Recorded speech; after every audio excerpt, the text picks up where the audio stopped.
Hello and welcome to this review of the Xbox One. Today I will be doing a full comparison and review of the Xbox One and its predecessors, but I'm starting off with the controller over there.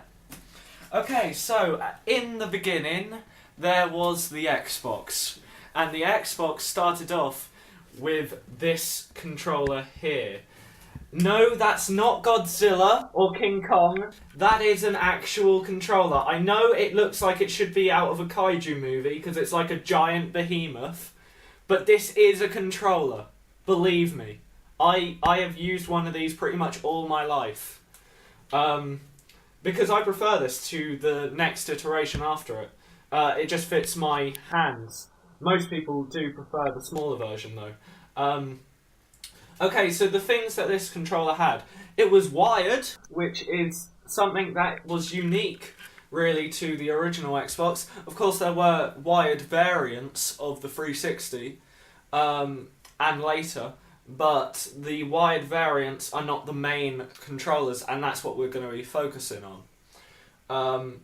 So, what's unique about this controller? Well, to start off with, it has a very unique D-pad, and that's not a good thing.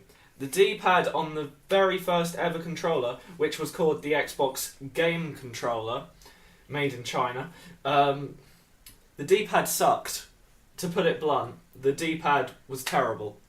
It was very hard to control any games with the D-pad, which is good, because I mostly used it for Halo, so I didn't have to use the D-pad, I just used the thumbsticks, which was always a good thing. And the thumbsticks were actually really good. They were different. Both thumbsticks had a different design, which was very, very nice and unique to this controller. And then you've just got pretty much your standard setup. You've got your A, B, X and Y buttons. You've got your triggers on the back. And rather than the bumper buttons, of course, that didn't exist on the first version of the console. You have white and black, and of course you have back and start. No home button this time, there was just a massive Xbox logo. Okay, so on the second iteration, you've still got that wire, because it's still original Xbox, and it's a lot smaller. This was completely redesigned. This is the controller S. I suppose S stands for small. Still got the triggers. It's still got all the same buttons, but they're just laid out in a different way. Although they've much improved the D-pad, much more precise D-pad. The joysticks, I preferred them on the original, and the size, again, I preferred on the original, but that's just my liking. Okay, now we're moving on to the next generation of console, the Xbox 360. When it was first released, it came out as standard with this controller here. This is your generic 360 controller. Battery pack in the back as it is wireless. Home button was added. They turned white and black into bumper buttons. You got your sync button there. Headphone jack there, but it is not standard headphone jack size. You needed a peripheral device that was designed especially for the controller. You could also plug in a keyboard in the bottom, and one thing that you will notice apparent over all the controllers, even the original, there has always been room to attach accessories to the controller, which is very nice. But apart from that, the D-pad was once again changed, although it does feel very similar to the SD pad, I have to say. A lot of people don't like the D-pad on this, and I have to say the D-pad is certainly better than the very first D-pad, but it was improved later on. Okay, so then moving on, the Xbox 360 Elite was released later on and came standard with this controller. You will notice that this looks very reminiscent of the original, except it's black. They also improved the buttons, and it just feels better in the hand. But apart from that, it's pretty much the same controller. Next off, this is actually the controller that came with the Xbox 360 I have now, which is an Xbox 360 Slim, the Kinect Star Wars one. This is the C3PO Chrome controller from the Premium series, and the Premium line of controllers, or the Chrome controllers, were very, very nice. They took that generic 360 idea and improved on it massively. Much better joysticks. They changed the design of that entirely. The buttons feel a lot more precise. It's a lot nicer. Of course, you've got that chrome finish, which is very nice. And my favourite feature, you can change the D-pad to how you want it, which is always very good. Now, the one that you would get now if you bought the Xbox 360, this is the one that comes standard nowadays.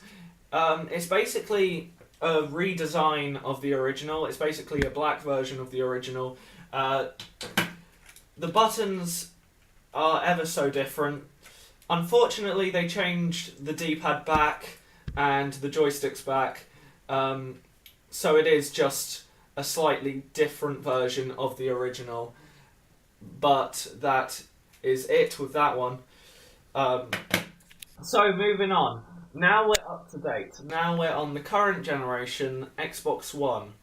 So the Xbox One, to begin with, came on the Day One edition with a controller that I do not own. The Day One edition was very similar to the final release one, which is this, only the D-pad was different. It was chrome, much like that one, and it had Day One edition, and apparently the buttons felt, well, not as good. But the final controller is very nice. I used this one for quite a few months after getting my Xbox until I got that, and it is a good controller if this is the kind of controller you're after. You cannot get this one anymore, unfortunately, but I'll come on to that later. It's got your connector at the bottom, micro USB, syncing button, all your standard buttons, and it is just a revision of, well, I guess the 360 controller for the Xbox One. Nice that they've made the battery compartment flush with the back now. It's nice and smooth, and there's no battery compartment sticking out, unlike the 360, which is a very nice improvement.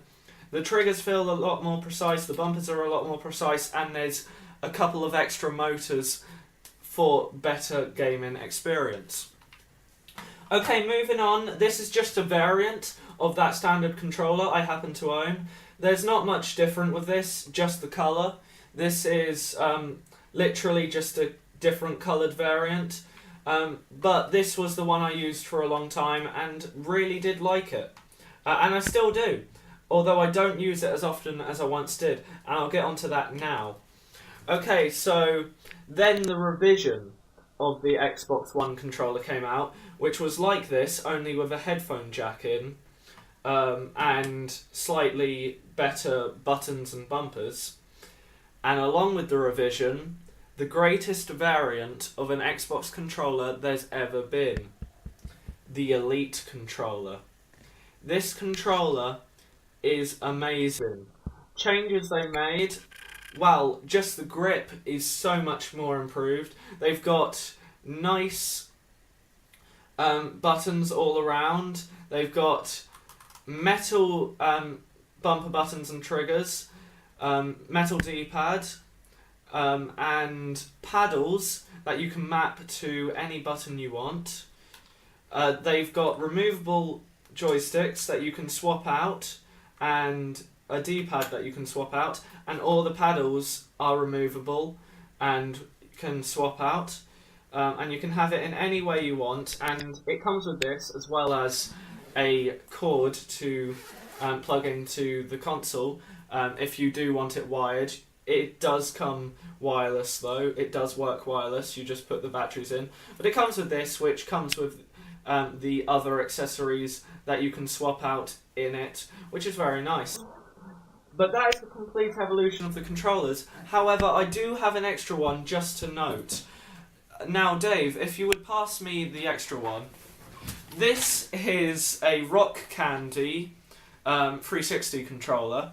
Now this is third party. It's an official licensed one, but it is not officially by Microsoft. I just wanted to note that the original controller for the original Xbox, that I'll just bring in here, this controller has a breakaway cable. You can literally detach this part of the cable so that if someone were to trip on it, it would not break the console and it would just break away, they would be fine. And the controller would be fine. Now, what Rock Candy have done here with this third-party controller is they have taken that idea and updated it with a USB, which is very nice. I have used this wired controller a lot because, of course, with the 360, the wired controllers ran out of battery very frequently, so I ended up getting this to use as one of my main controllers, and it's a very nice controller. I would recommend it. Now, to move on to the headsets.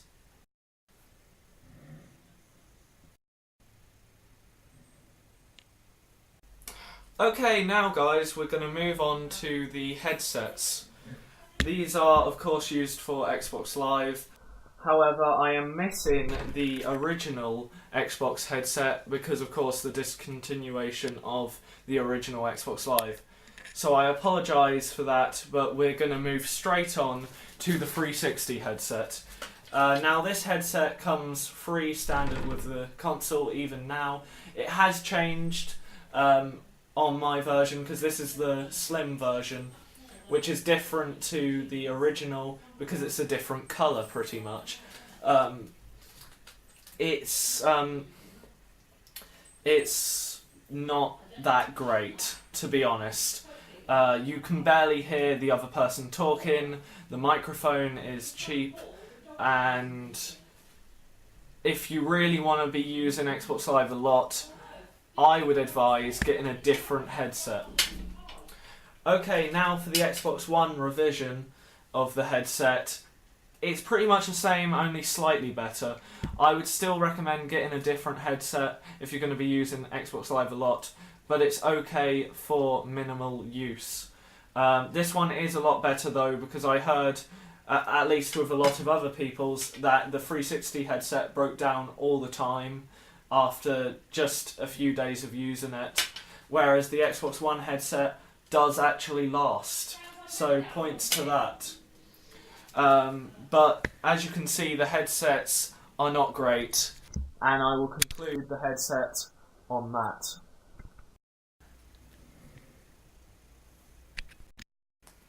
Okay guys, now I'm going to go over the main console itself and the Kinect. To start off with, the Kinect is way better this time, but unfortunately there are barely any games that actually utilise it. So at the moment I've had barely any chance to use it, except in this one game that I got free with the console called Shape Up, which I used for the first day of owning it, and I don't think I've ever used it since. So yeah, very little experience using the Kinect for gaming, although it is good to navigate through the console. Although sometimes it does accidentally hear you talking about the console and think that you want it to listen to you, which is a feature that maybe they should somehow find a way to improve. But anyway. Okay, so with the latest update, the Xbox looks like this. I really like what they've done in the latest update. It is amazing. They've even got backwards compatibility now, which is just great. I am so pleased about that. I mean, soon I'll be able to play Halo Reach on my Xbox One. And it's really easy to navigate through the Xbox. As you can see, just go to your friends like that. It's really nice and simple and straightforward, and the update that they've brought out has actually made it even more simple and very nice. Now, I was going to give you some gameplay footage. I may still do, however, I'm not sure at the moment, but this is why I haven't. Updates. Okay, this is the main problem with the Xbox One. A, they take up way too much storage, and B, they take a very long time. So I did put Call of Duty Advanced Warfare in to show you what gameplay's like, but this is happening. So you might get to see gameplay, you may not. We'll have to see what happens. But these are all the games I happen to own on my Xbox One at the present time. As you can see, I was in those 2 betas, and I have played the demo for LEGO Jurassic World, because why not? So the games for it are very nice. Out of all the games, which one do I recommend the most? Isn't it obvious? Halo 5 Guardians. Now, I am a massive Halo fanboy. I love all the Halo games, but Halo 5 Guardians is just another gaming experience. It is far beyond anything I have ever played before. It is amazing. You should really check it out. Buy it, play through the whole campaign, and play the multiplayer. It is amazing. So that's all I have to say on that. Of course, if I can get gameplay footage, I will. But that's it for the actual software and how easy it is to navigate. So I'll see you in a minute. Okay, guys. Seeing as on the 7th of August 2013, I did promise to compare this against the 360.